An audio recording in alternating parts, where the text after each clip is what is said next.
Xiinsammuu jabaa qabaachuun miirota negatiivii fi poozitiif itti ekspiriyaans gochuu akka dandeenyu, waa mara bakka isaaniitti ilaaluu akka dandeenyu, kufaatii keessaa dafnee of baasuu fi karaa ofiitti deebi'uu akka dandeenyu, hariiroo fayyaales uummachuu, daandii ofii saaqnee irra cichummaan deemuun waan barbaanne akka milkeessinuuf baay'ee barbaachisaadha. Walumaa galatti xiinsammuu jabaa qabaachuun jireenya akeeka qabeessa kan muddamarraa bilisa ta'e jiraachuuf daran murteessaadha. Waa sadan armaan gadii xiinsammuu jabaa siif kenna. Inni jalqabaa amantaa yookaan ilaalcha ofii yeroo yeroon qoruudha. Amantaan yookaan biliif siistamiin keenya madda yaadaa fi muuxannoo keenyaati. Akkuma beekamu amantaan keenya yeroo daa'imummaatii kaanee mudannoo naannoo keenyarraa kan qabannu yoo ta'u, ergasii mudannoolee nu quunnamaniin jabaataa qancaraa kan dhufanidha. Haguma kana miira keenya gochaa yookaan amala keenya bocaa dhufanii sadarkaa jireenyaa amma jirruuf nu ga'aniiru. Egaa biliif siistamiin keenya akkuma faayidaa nuuf qaban hanqina mataa isaanis ni qabaatu. Amantaan keenya kun umurii sadarkaa barnootaa qaama keenya naannoo fi addunyaa keenya jijjiiramaa deemu waliin madaalamanii haaromfamuu baannaan luugama nutti ta'uu mala. Hariiroo hojii fi jireenya hafuuraa keenyatti haga deemuu dandeenyu deemuurraa nu dhaabuurra darbee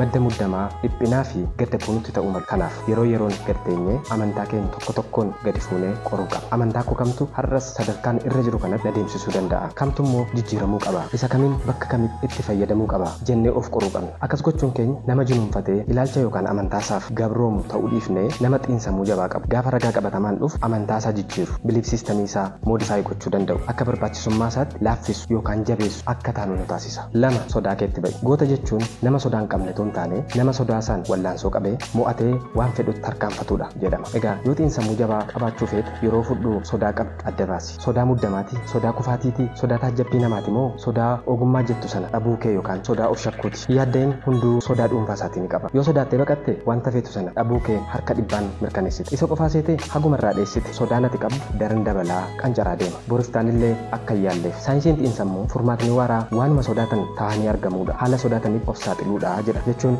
yoomuu sodaatta yoo ta'e yeroo fisa ta'u haala hiyyummaa keessa of keessatti argamuun yaada sodaan kee hiyyeessa ta'anii argamuun du'a fakkeessee sittine harkaa fashalsuudha. Barataan pirezenteeshin dhiyeessuu sababa taajjabbii dhaggeeffatootarraa natti dhufa jedhee yaaduun sodaatu furmaatni bakka buusii hin qabne deddeebiin pirezenteeshinii sana dhiyeessuudha. Isin sodaa sakamiif kan gufuu isinitti ta'e har'uma adda baafachuun fuuldura dhaabadhaa. 3. Galateeffachuu amaleeffadhaa. Bara kana olmost hundi keenya miira hanqinaatiin oofamna. Waan bituu yookaan argachuu qabnu kan gaafa yoo binne arganne nu gammachiisu. Hanqina waan sanaa waan kanaatu akka kormaan daaqqoo mormirraa cittee nu fiisisa. Gammaduuf tasgabbaa'uuf waan bituu argachuu qabna. Fooyya'uuf yaaluun gaarii ta'etu cinaachi nuti hin argine gaafa nuti hanqina kana guunnu tokkoon iji keenya hir'uu kan biraa hubata. Tokkoon immoo meeshaa nuti hanqina keenya guuta nu gammachiisa jennee gaara baanee laga buunee arganne yookaan binne torbanuma sana faashinii biraan ba'uusaa dhageenya. Ammas fiigicha biraa yookaan wallaansoo biraaf saaxilamne jechuudha. Maraan martoonsaa ittuma fufa. Marsaa kana keessatti yeroo mara miira hanqachuu gadi ta'uu duubatti afuutiin guutamne hanqattummaa dhaabbataa keessa jiran kan miira kanaan oofamu